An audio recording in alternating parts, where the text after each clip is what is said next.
रण क्षेत्र देख रहे हैं आप, आपके साथ मैं हूं लावनी विनीत। बेहद खास मुद्दे के साथ आज एक बार फिर से आपके बीच आ चुकी हूं। सबूत पर सबूत, सबूत पर सबूत, और सबूत के बाद जो निकल रहा है वो सिर्फ और सिर्फ सनातन है। कहते भी हैं कि जिस तरीके से प्रमाण को, साक्ष्य को, सबूत को मिटाने की, छिपाने की, दबाने की कोशिश की गई, लेकिन सच अगर शाश्वत हो, सच अगर शिव से जुड़ा हो, तो वो चीख चीख कर एक दिन सामने आता जरूर है। और ऐसा ही कुछ हो रहा है, एक के बाद एक। संभल की बात हो, कहानी संभल से शुरू हुई थी, लेकिन अब तो उत्तर प्रदेश में कई ऐसी जगह हैं जहां पर प्राचीन मंदिरों के प्रमाण मिलने लगे हैं।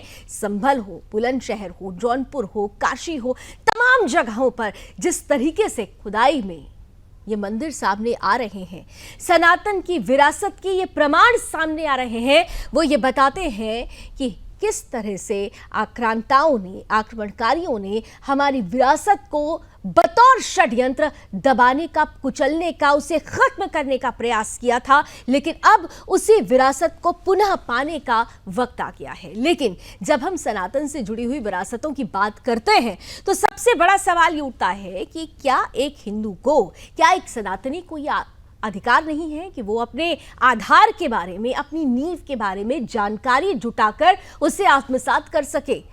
अधिकारों की बात इसलिए आ रही है क्योंकि चंद विपक्षी पार्टियां हैं जो ये कहती हैं कि जिस तरीके से खुदाई हो रही है, जिस तरीके से सर्वे हो रहा है, इससे सांप्रदायिक सौहार्द बिगड़ जाएगा। खासतौर से समाजवादी पार्टी अखिलेश यादव ये साफ तौर पर कहते हुए नजर आते हैं कि बीजेपी खुदाई दर खुदाई कर रही है, एक वक्त ऐसा आएगा कि खोदते खोदते बीजेपी खुद को ही खोद देगी। लेकिन बड़ा सवाल इन सबके बीच में उठता ये है कि क्या सनातनी विरासत जो अभी तक छिपी हुई थी उसे दुनिया के सामने नहीं आना चाहिए?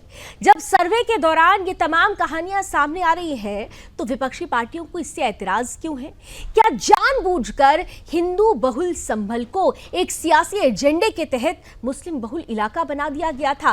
तमाम सवालों के बीच में सबसे बड़ा सवाल कि ये जो प्रमाण सामने आ रहे हैं, जो सबूत सामने आ रहे हैं, अगर वो सत्य सनातन को उजागर करते हैं तो इस पर इतनी राजनीतिक महामारी क्यों मची हुई है, इतनी राजनीतिक मारमार क्यों मची हुई है? सनातन सत्य शाश्वत, इसी पर आधारित है आज का रण क्षेत्र। कुछ ही देर में आज के अतिथियों से आपका परिचय, लेकिन उससे पहले वो प्रमाण, वो साक्ष्य, वो सबूत जो चीख चीख कर कह रहे हैं कि चहु और सिर्फ सनातन।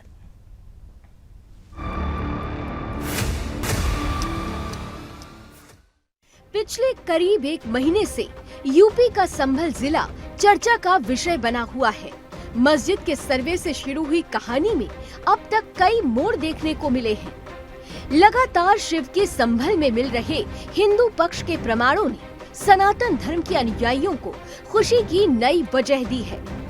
ये धार्मिक प्रतीक और प्रतीकात्मक सामग्री भले ही कुछ समय से लापता रही हो, लेकिन जब इनकी वापसी हुई तो सबकी आंखें खुली की खुली रह गई। संभल में मिल रहे मंदिर के हर एक प्रमाण सनातन के विश्वास और परंपराओं के सम्मान की एक जीत मानी जा रही है। वहीं संभल में तीसरे दिन भी प्राचीन बाबरी कुएं की खुदाई जारी है, जिससे हर क्षण चौंकाने वाले खुलासे हो रहे हैं। ऐसे जैसे आप देख रहे हैं कि 2-3 दिन से हमारी लगातार बैको लोडर यहाँ काम कर रहे थे, पर अभी जो है बैको लोडर की आवश्यकता यहाँ है नहीं, क्योंकि बावड़ी है और इसको किसी प्रकार की हानि ना हो, इसलिए हम लोग अभी मैनुअली खुदाई कर रहे हैं, क्योंकि इसमें बैको लोडर कार्य नहीं कर पाएंगे। संभल एक ऐतिहासिक शहर जो न सिर्फ अपनी सांस्कृतिक धरोहर के लिए जाना जाता है, बल्कि ये शिव का पवित्र स्थान भी है।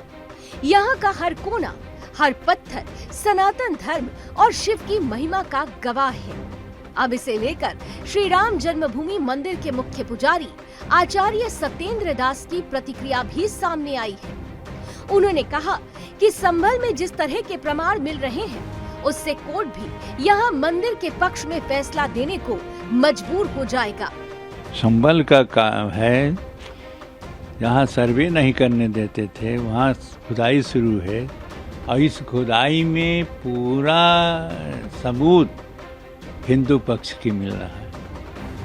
चाहे जो भी मिले, वहाँ सुरंग मिला है, और सुरंग मिलने के बाद में बहुत खजाना भी मिला है, और बहुत चीज़ ऐसी मिली हैं जो प्रमाण देती हैं कि मंदिर रहा पहले और इसको कब्जा किया गया, इसको ध्वस्त किया गया और इसको किसी न किसी रूप से इस्लामिक रूप में देने के लिए ये प्रयास किया गया, जिसके कारण से अब खुदाई से सब कुछ पता चल रहा है। इसलिए जो भी काम वहाँ शुरू है वो कोई ऐसा बनावटी नहीं है या ये ऐसा नहीं है कि हवा है कि ऊपर से कोई ये जोड़ करके ऐसा किया गया हो।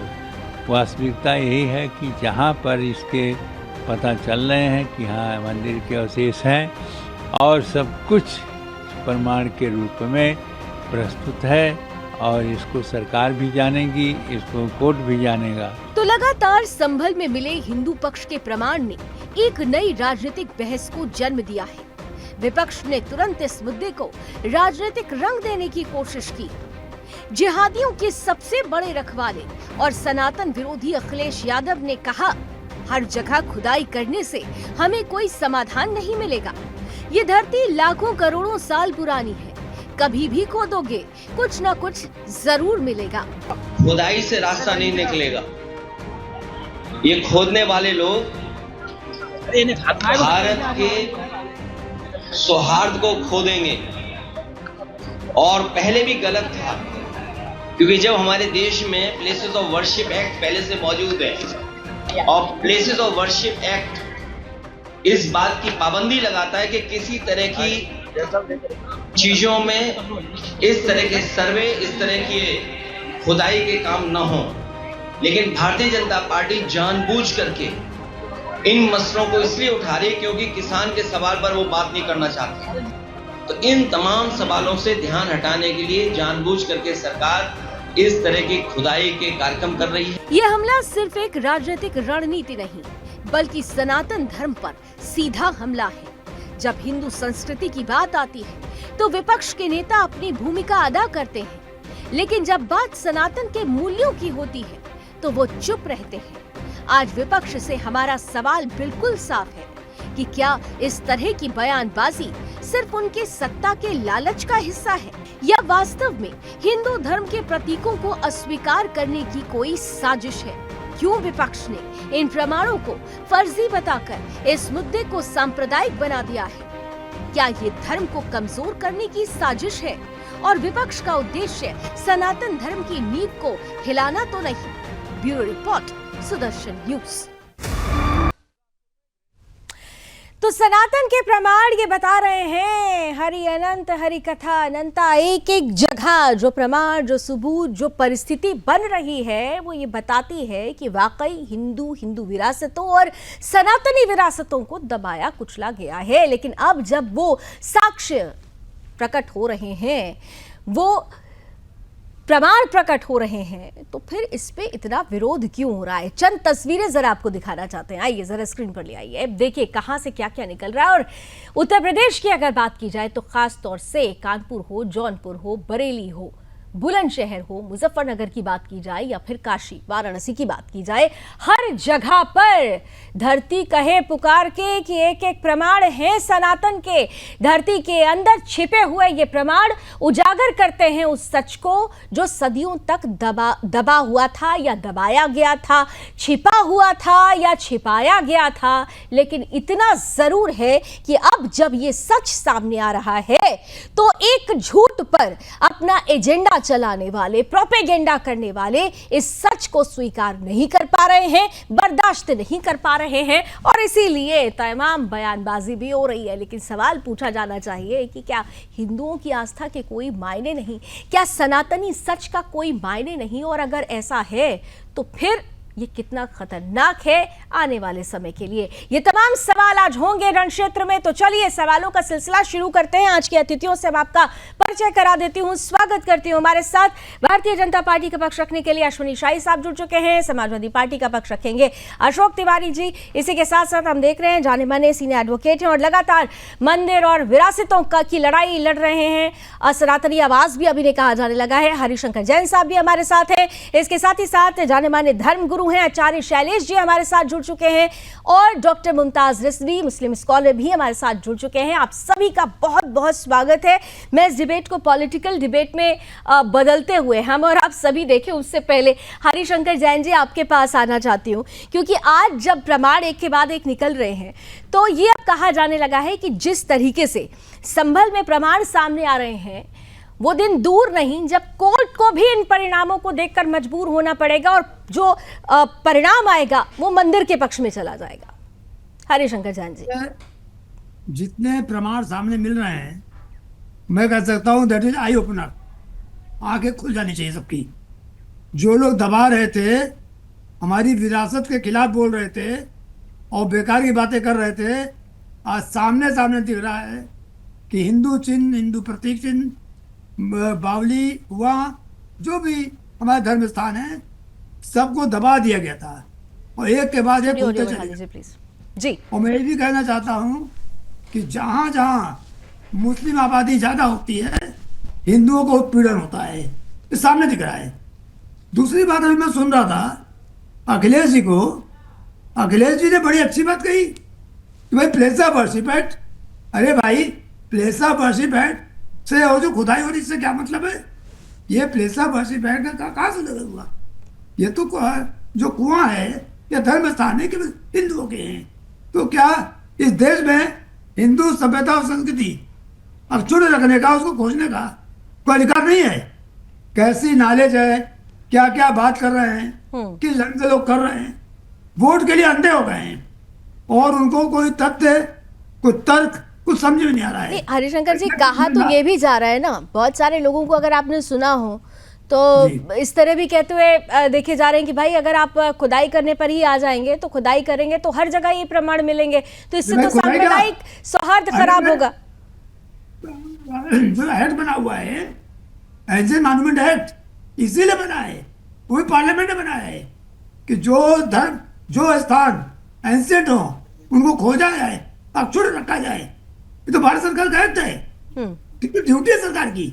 और संविधान के तहत भी ये ड्यूटी है कि जो अपनी संस्कृति है, विरासत है, उसको संजो कर रखा जाए, वो भी हमारी ड्यूटी है। तो ये जो जितनी बातें हो रही हैं केवल मुस्लिम वोट बैंक के लिए हो रही हैं और सत्ता के लालच में हो रही हैं। और ये लोग चाहते हैं कि हिंदू सभ्यता और संस्कृति को साफ कर दिया जाए और दबा दिया जाए, परंतु ऐसा होने नहीं पाएगा। अब हिंदू जनता बहुत सजग हो चुकी है। और यही नहीं, अभी आप 2-4 दिन और देखिएगा, बहुत मंदिर और बहुत साठ से कई जगह मिलने जा रहे हैं और वो केवल हिंदू मंदिर है। जहाँ जहाँ जिस मोहल्ले में मुस्लिम ज़्यादा हो गए वहाँ हिंदुओं को जगह छोड़नी पड़ी या उनको भगा दिया गया और उन सारी जगह पर कब्जा हो गया और मंदिर पर ही कब्जा हो गया। और मैं चाहता हूँ कि जो वर्तमान सरकार है इसको देखे और जहाँ जहाँ ऐसे मामले हैं उनको देख के और उन स्थान को आगे लाया जाए। मैं बता दूं, बनारस में मदनपुरा है, मदनपुरा बंगाली कॉलोनी है, वहाँ लोगों को फोर्स किया गया मकान बेचने के लिए और बेच के चले गए और उनके मंदिर कब्जे कर लिए गए। अब सब राज खुल रहा है। और एक नहीं, अभी आपको पूरे यूपी में जो मुस्लिम आक्रांत था, जिन्होंने जो प्रवृत्ति जो किया है, एक एक सामने आएगा। और जब जब मुस्लिमों के खिलाफ साक्ष्य आता है तो सब का सब दिखाने लग जाते हैं कि हम आपके सबसे बड़े समर्थक हैं और उसके पीछे केवल और केवल वोट बैंक। आज सारे राजनीतिक दलों को वोट बैंक की राजनीति से हटना चाहिए। देश की विरासत और देश का अस्तित्व, देश की अस्मिता जिससे जुड़ी उसको काम करना चाहिए, न कि ये कि तुच्छ वोट के लिए अपने आप को, अपनी संस्कृति को दबा दें। नहीं तो आप कह रहे हैं कि ये वोट बैंक की राजनीति है, लेकिन ये वोट बैंक की राजनीति करने वाले ही तो प्लेसेस ऑफ वर्शिप एक्ट का हवाला दे रहे हैं। उन्होंने कहा कि राम मंदिर को छोड़ दीजिए, उसके बाद तो फिर प्लेसेस ऑफ वर्शिप एक्ट की ये जगह जगह जिस तरीके से खुदाई हो रही है वो क्या फिर खुदाई का, इस खुदाई का प्लेस ऑफ वर्शिप एक्ट तो कोई मतलब नहीं है। इस खुदाई का प्लेस ऑफ वर्शिप एक्ट तो कोई मतलब नहीं है।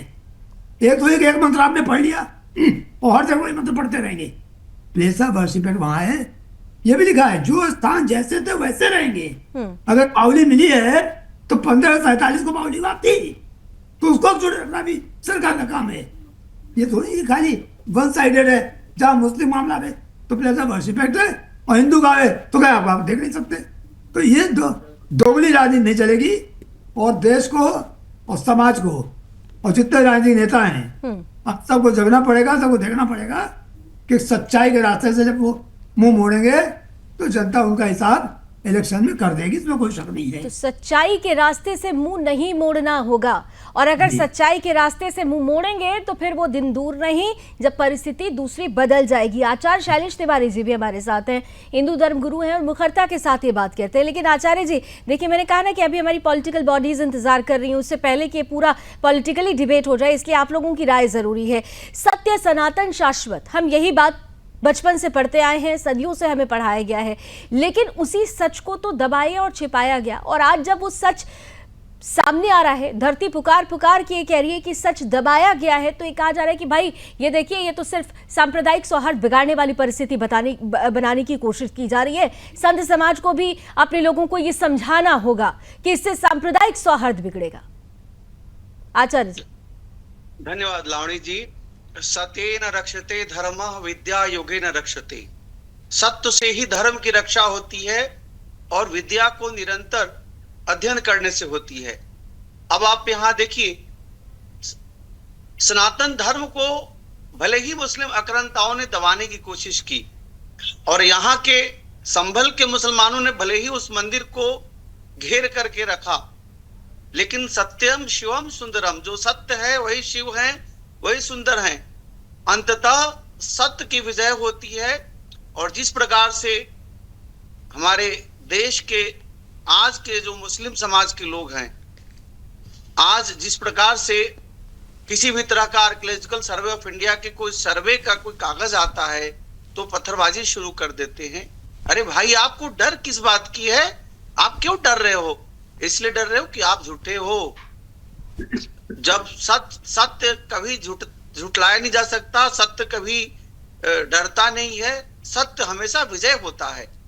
और आज जिस प्रकार से हमारे हरिहर मंदिर, हरिहर, यहाँ हरि मतलब भगवान विष्णु और हर मतलब महादेव, भगवान शिव और भगवान विष्णु का कंबाइंड मंदिर था, जो 1529 ईस्वी में बाबर के द्वारा उसको तोड़ करके उस पर मस्जिद बना दिया गया। बाबर 1526 से 29 तक शासन किया और अपने शासन काल में हजारों मंदिरों को तोड़ा और उसमें मस्जिद में तब्दील कर दिया। हमारा राम मंदिर भी उसी समय का था, जो आज सत्य के विजय के बाद माननीय सुप्रीम कोर्ट के द्वारा हम लोगों ने विजय प्राप्त कर लिया। मुझे लगता है कि संभल मंदिर पर भी हम विजय प्राप्त करेंगे। और संभल ही क्यों, कुतुब मीनार भी तो हमारा मंदिर है, कुतुब मीनार हमारा मंदिर है। ऐसे हजारों मंदिर हैं, हजारों मंदिर है। और मैं तो भारत सरकार से मांग करता हूं, जो 1991 का प्लेसेस ऑफ वर्शिप एक्ट है उसको समाप्त किया जाए। यह एक काला कानून है जो हमारे सनातन धर्म के ऊपर प्रहार है। और मुस्लिम तुष्टिकरण करके कांग्रेस सरकार ने इस प्लेसेस ऑफ वर्शिप एक्ट को लाई थी। इसमें पीवी नरसिम्हा राव जी ने बढ़ चढ़ करके भाग लिया था। ऐसे काला कानून देश से समाप्त होना चाहिए। दो कानून, एक तो कानून जो हमारे जमीनों पर हड़प रहे हैं, हमारे जमीनों को हड़प रहे हैं, जो वक्फ बोर्ड है। अरे भाई, आप खुद मुस्लिम समुदाय लोग कहते हैं कि मुसलमान लोग गरीब हैं, दाने दाने के मोहताज हैं, तो लाखों एकड़ जमीन कहां से आ गई कि दान कर दिया आपने अपने वक्फ बोर्ड को। ठीक है। हमारे हिंदुओं के जमीनों के ऊपर कब्जा करके और जिस तरह से गलत तरीके से वक्फ बोर्ड निर्माण किया गया और कांग्रेस की तुष्टिकरण की सरकार, मुस्लिम तुष्टिकरण की राजनीति ने ऐसे दो कानूनों को बनाया जिसका खात्मा होना चाहिए। आइए जरा पॉलिटिकली जरा देख लेते हैं कि ये बातें जो सीनियर एडवोकेट कह रहे हैं या फिर जो आचार्य शैलेश जी कह रहे हैं, लेकिन ये बात अखिलेश यादव को समझ में नहीं आती। शाही साहब वो तो कहते हैं कि खूब खुदाई कराइए, खोदते खोदते तो बीजेपी एक दिन खुद की खुदाई करा देगी। नहीं, हमें पॉलिटिकल, मैं पॉलिटिकल तो हूँ नहीं, तो मुझे भी बोलने की इजाजत नहीं, बिल्कुल आ रही हूँ, मैं आ रही हूँ। अरे डॉक्टर मुमताज रिजवी जी, इतनी बेचैनी, इतनी परेशानी क्यों? अरे इतनी बेचैनी, इतनी परेशानी क्यों डॉक्टर रिजवी? रुकिए ना, आपको मैं पॉलिटिकल नहीं बताऊंगी, आपको मैंने पॉलिटिकल मुस्लिम स्कॉलर रखा है ना, पॉलिटिकल एनालिस्ट भी नहीं रखा है। लेकिन सुन तो लीजिए, इतनी बेचैनी, अभी से ही इतनी बेचैनी, अरे अभी से ही इतनी बेचैनी। अरे रुकिए, थोड़ा रुकिए डॉक्टर रिजवी रुकिए, जरा सबको सुन लीजिए, उसके बाद आपको अपनी बातें रखने में ज्यादा मजा आएगा। मुझे अगर लगता है कि debate आप सबको चला रहे हैं तो सुनने फिर के बाद तरीके से डॉक्टर चलाएंगे रिजवी, सबको सुनने के बाद जब आप देखिए, अपनी बातें रखेंगे ना तो उसमें ज्यादा लावणी जी, तर्कों के साथ बातें आप रखेंगे। लावणी जी, आ रही हूँ मैं आपके पास, आ रही हूँ डॉक्टर हम रिजवी, सबको बहुत जल्दी सुनने के बाद आ भी रही हूँ, बात बहुत रखेंगे। जल्दी आ रही हूँ। कोई ऐसा थोड़ी मुस्लिम मैं यहाँ पे बात कर रहा स्कॉलर, हूँ। मुस्लिम विद्वान डॉक्टर मुमताज रिजवी जी, थोड़ा सा पेशेंस रख लीजिए, इतनी बेचैनी ठीक नहीं है। अश्विनी शाही साहब, देखिए लावणी जी, अभी आपका पैकेज खत्म होने के बाद सिर्फ 7 या 8 मिनट हुआ है और जो ये बौखलाहट जो है मुस्लिम स्कॉलर को दिख रही है, यही बेचैनी कमाल हो इन गया। लोगों को इन खुदाई से दिख रही है। ये जो खुदाई हो रही है तो मुझसे बुलवा क्योंकि लेते। अखिलेश मैं तो ये यादव कह रहा हूं जी इतनी सी बात। आज एक और ये बौखलाहट राजनीतिक कहां से दल हो गई? के व्यक्ति हैं, राजनीतिक पार्टी के जो है वो मुखिया हैं, मालिक हैं, तो उनको तो सिर्फ मुस्लिम मुस्लिम करना है तो अखिलेश यादव जी करेंगे, क्योंकि उनको ये नहीं पता है, शायद जानकारी नहीं है कि हिंदुस्तान आजाद हुआ था तो 600 मस्जिदें थी और पाकिस्तान जो चला गया उसमें 428 मंदिर थे। आज अखिलेश यादव पता करें कि ये 6 लाख मस्जिदें कैसे आ गई हिंदुस्तान में और वहां 428 में कितने मंदिर बचे हैं। ये अखिलेश यादव को अन्वेषण करना चाहिए जरूर। अशोक जी, हमारा ये मैसेज अखिलेश जी तक पहुंचाएंगे, बड़े सभ्य हैं, हमारे भाई हैं, अच्छे व्यक्ति हैं, ये पहुंचाएंगे जरूर इस बात को। दूसरी बात मैं कहना चाहूंगा कि हमारे बीच में जैन साहब जैसा एक ऐसा व्यक्ति बैठा है हिंदुस्तान का, जिन्होंने अभी एक शब्द यूज किया, आई ओपनर। मैं इनको सलाम करता हूं, मैं नमन करता हूं इनको कि आज हिंदुओं के आंखों, ये अपने मुहिम में कितने सफल होंगे कितने नहीं होंगे वो ऊपर वाले के हाथ में है, मगर सोए हुए हिंदुओं और सनातनियों को जगाने का काम पिता पुत्रों ने जो किया है वो अद्वितीय है। आज हिंदुस्तान में सनातनी धरती पर रामचंद्र जी आए, उन्होंने हिंदुओं को जगाने का काम किया, सो गए। द्वापर में कृष्ण भगवान आए, जगाने का काम किया, हिंदू सो गए। महाराणा प्रताप आए, जगाने का काम किया, कोल भील सबको लेकर, लेकिन फिर सो गए। आज हिंदुस्तान में जैन साहब जो हिंदुओं को आई ओपनर की बात कर रहे हैं और खोल रहे हैं आंखें, ये एक बहुत बड़ी चीज है। कहीं कोई प्लेसेस ऑफ वर्शिप नहीं है। अखिलेश यादव का कहते हैं कि ऑस्ट्रेलिया से पढ़ लिख कर आए हैं। अरे 4 लाइन पढ़ लेते, प्लेसेस ऑफ वर्शिप में क्या क्या चीजें दी गई थी तो समझ में आ जाता, ये बयान न देते। उनको तो मुस्लिम मुस्लिम मुस्लिम मुस्लिम करना है, इसके अलावा तो कुछ बोलना ही नहीं है। और ये बावली जो मिल रही है, ये जो कूप मिल रहे हैं, ये कह रहे हैं क्यों खुदाई कर रहे हैं। अरे भाई, हम अपनी संसाधन अपने धरती पर जो हमारे पूर्वजों पुरखों के द्वारा सौंपी गई हैं, एक क्यों इन लोगों के हाथों में छोड़े हम? हमको तो उसको पता तो करना ही पड़ेगा। ठीक है, ये काउंटर जरा ले लेते हैं अशोक जी से, फिर उसके बाद बहुत बड़ा सवाल लेकर मैं डॉक्टर रिजवी आपके पास आऊंगी। अशोक जी, अब विरासत है तो भाई पता तो करना ही चाहिए ना, नींव के बारे में तो हर किसी को पता होनी चाहिए और उसी नींव के बारे में तो जानकारी जुटाई जा रही है, तो फिर इसमें आपत्ति क्यों है? जी लावनी जी, देखिए इंटेंशन ठीक नहीं है एक्चुअल में। अच्छा। और जहां तक सवाल सनातन धर्म का है, सदियों से हमारा देश सनातन धर्म का रहा है।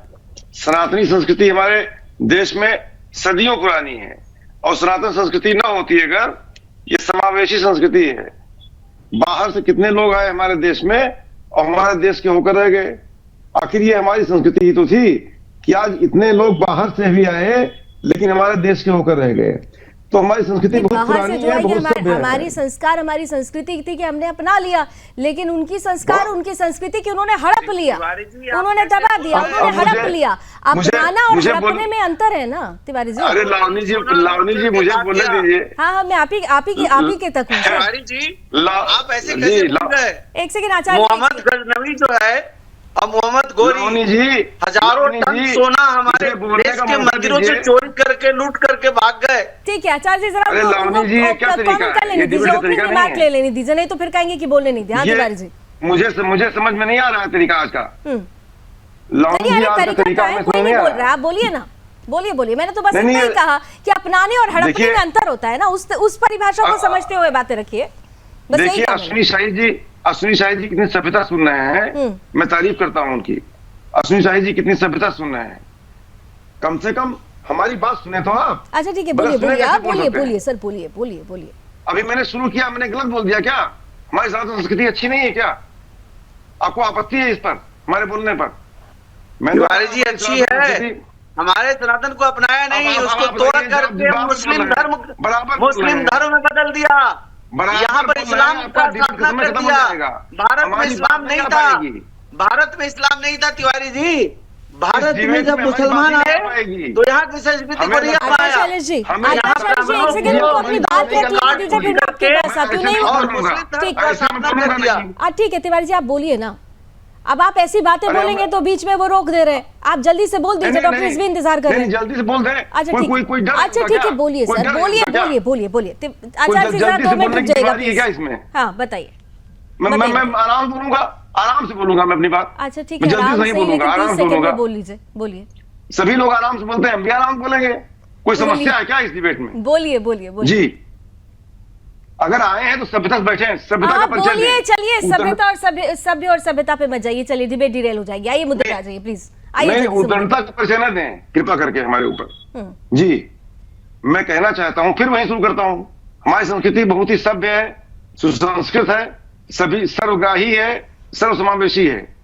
और इस संस्कृति में हमारा देश चूंकि सदियों से सनातन संस्कृति का रहा है, इसमें कहीं भी खुदाई करेंगे तो सनातन के चिन्ह मिलेंगे, इसमें कोई दो राय नहीं है। कहीं भी खुदाई होगी तो सनातन के चिन्ह मिलेंगे ही मिलेंगे, इसमें कौन सी दिक्कत है? लेकिन आज हमें विकसित होना है, आगे बढ़ना है।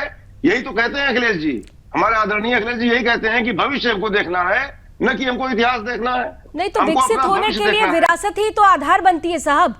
विकास और विरासत दोनों के बीच में समन्वय होना चाहिए ना। देखिए, आपने मुझे मजबूर कर दिया कि मैं आपको टोकूं। आपके प्रवक्ता कल आए थे, आपके प्रवक्ता आए थे, स्वामी विवेकानंद जी की बात कर रहे थे। वो भूल गए कि उन्होंने ही कहा था विरासत और विकास दोनों के बीच में समन्वय होना चाहिए। तो समन्वय के लिए जरूरी है ना विरासत। आप अच्छी बात कर रही हैं लावनी जी, मैं आपकी तारीफ करता हूँ, आप अच्छा डिबेट करा रही हैं, आपकी बात अच्छी है। लेकिन मैं जवाब दे रहा हूं उसका, आपकी बात का। आपकी बात स्वस्थ परंपरा को विकसित करती है डिबेट के।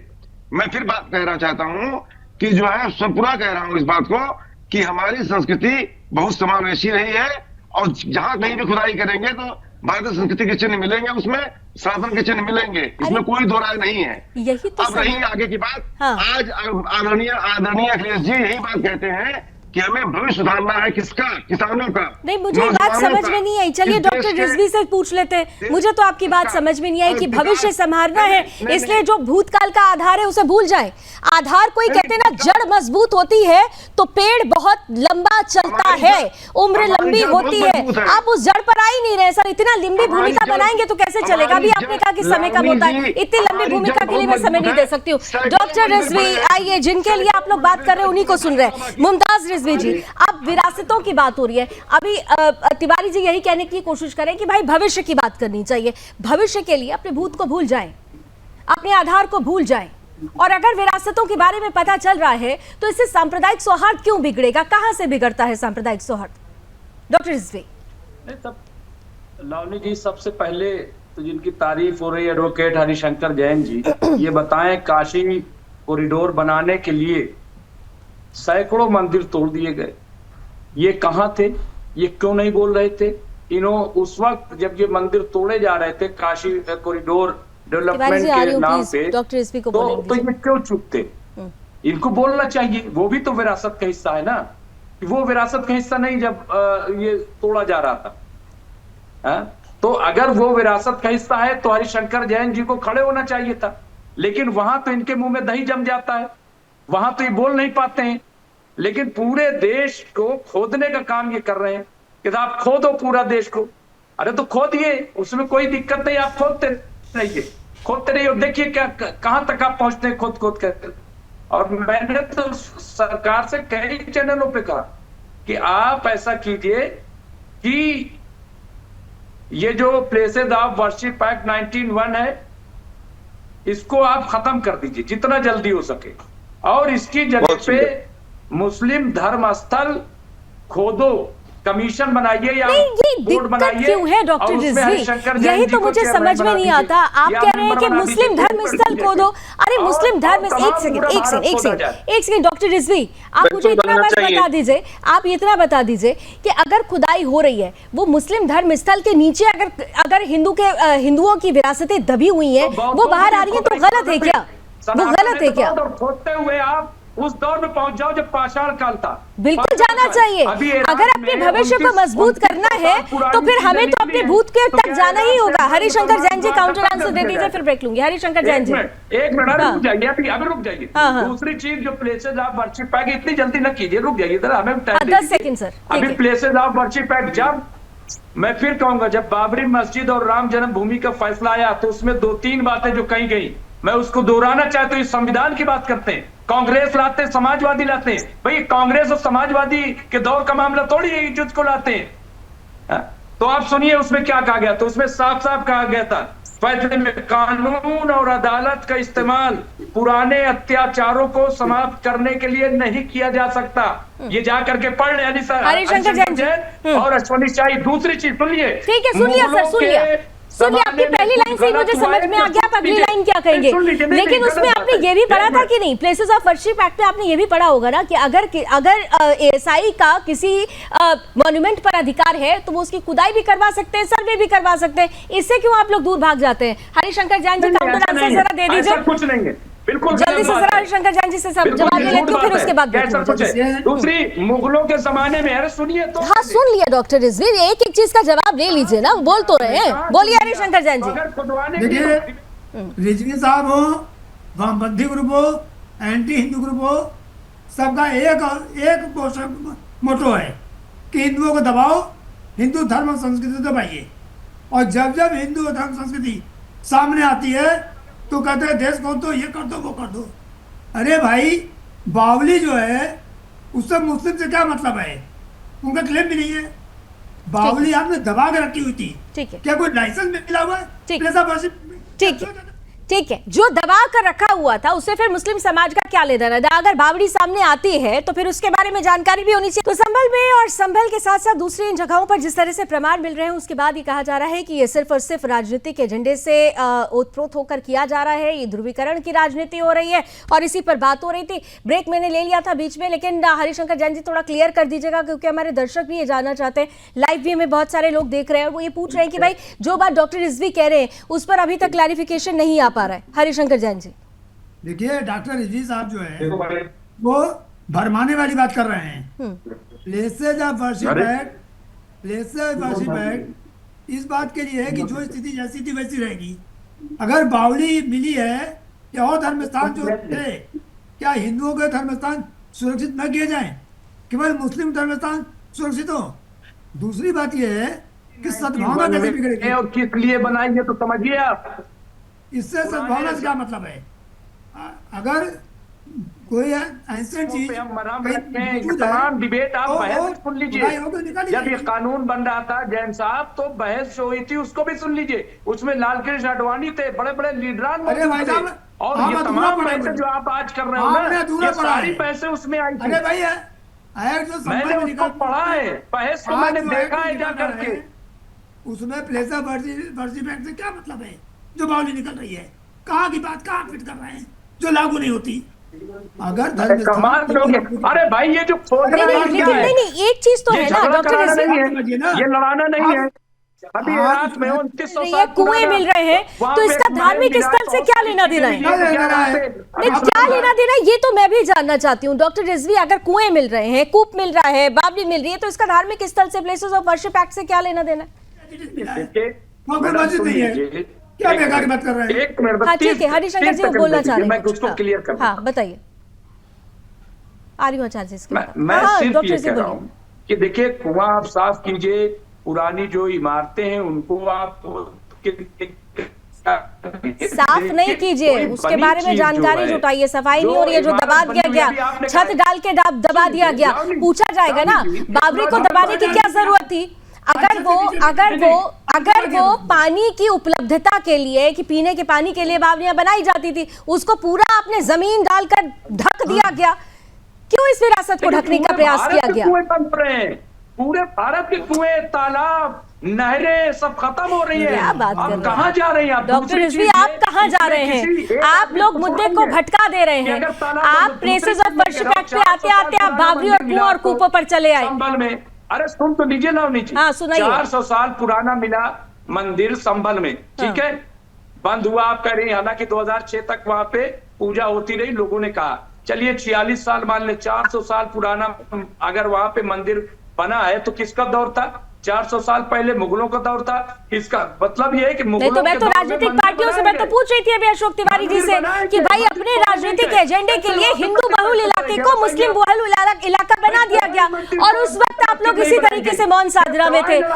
उस वक्त आप लोग मौन साधना में थे। आज चीख चीख कर बातें हो रही हैं। आचार्य शैलेश जी देखिए, नहीं डॉक्टर रिजवी, दो बातें एक साथ नहीं चल सकती। आप दो बातों को जोड़ने की कोशिश कर रहे हैं। एक तरफ आप प्लेसेस ऑफ वर्शिप एक्ट लेकर आए, पहले आप कुपू और बावड़ी पर, फिर आप 46 साल वाले मंदिर पर आ गए क्योंकि आपको क्लियर हो गया वहां पर कि वहां आप फंसते हुए नजर आ रहे हैं। आचार्य शैलेश जी देखिए लावणी बहन,